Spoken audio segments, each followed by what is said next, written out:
Well, good morning. Monday motivation, something to cheer you up.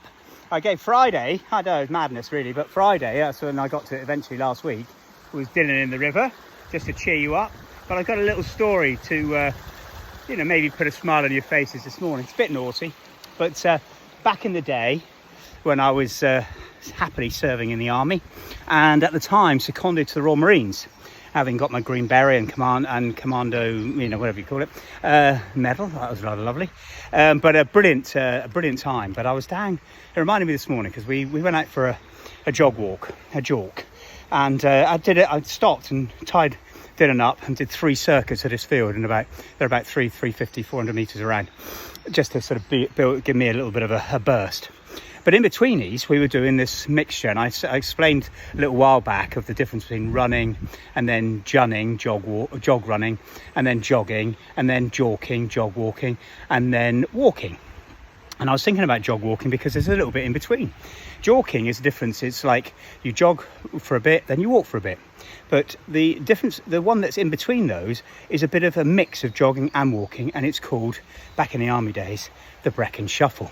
There are other different names of yomping and bimbling and all those sorts of things. But the Brecon Shuffle was about having a good bit of weight on your back and managing just to keep going. And you're shuffling along. And it reminded me of a story. Now, Ed Meakin, my very, very close mate from school, he tells amazing and writes these beautiful pieces on some of his police stories. But this is a verbal one of a story of back in the day when I was with the Royal Marines.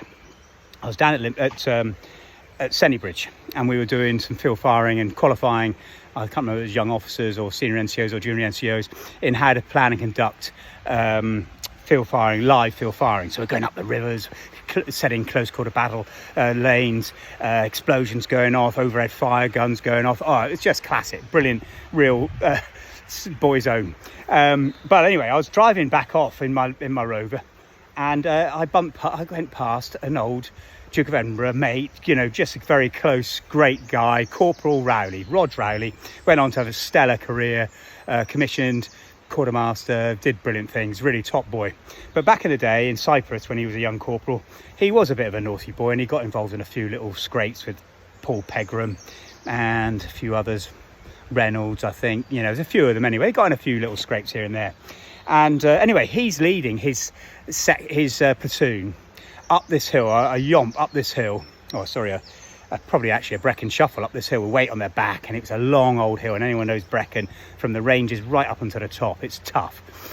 And I shouted, "Hey Rog, how you doing?" Anyway, we had a bit of a giggle and we had a laugh. Anyway, I drove 3/4 of the way up, and there inside, just parked off the road and in this sort of lay-by affair, round the corner, was this 4-tonner waiting to pick up Roger's platoon, having done 3/4 of the hill. Anyway, I had a bit of a naughtiness in me back in the day, had a smile on my face, said to the driver, said, "Look, Corporal Rowley says they're not working hard enough, get right to the top of the hill."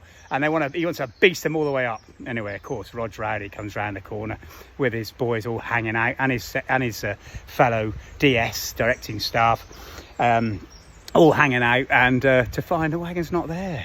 So they had to yomp all the way on up to the top of the hill. Now, I thought it was very funny. I'm not sure Rog thought it was very funny, but I think he did see the funny side of it, because the driver said, "Well, he had a cat badge same as yours. He had a green beret on, but he had a cat badge same as yours, and he told me what to do, and he was a captain, and I thought I'd better go."